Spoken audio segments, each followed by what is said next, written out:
Twigeze kuganirizwa n'umugabo umwe muri Tanzania yari yaje kutwigisha.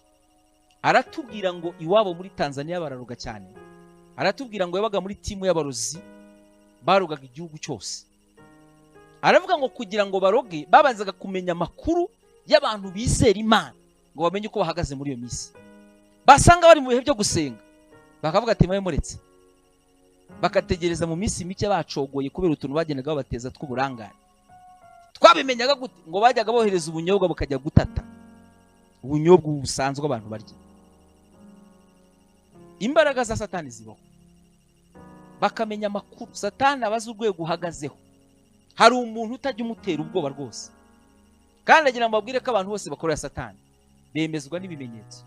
Niyo mpamvu nasenze nkubwira ngo Imana ikuremere ikimenyetso cy'ibyiza kugira ngo abakwanga bakirere bamware.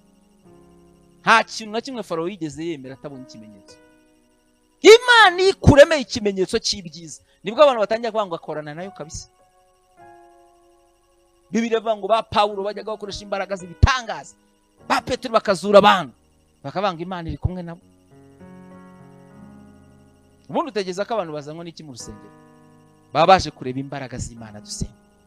Iyo bahageze bakabona ari ibintu bikomeye, nabo barahaguma bakavuga ati nanjye ndashaka kwigumira aha ngaha. Uyu mugabo yaratubwiye muri Tanzania, aratubwira ngo hari igihe bajyaga bagambira akavuga ati mwica umuntu usenga kanaka, bakamushyira kuri liste, bafite amaliste y'abantu, agahaguruka akagenda agiye kumwica.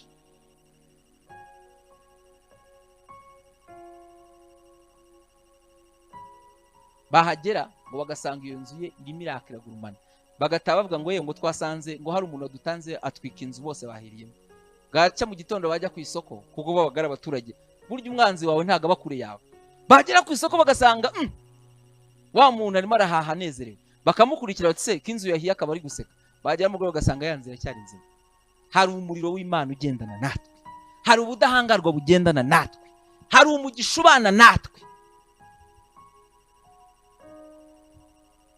Imana idufashe cyane.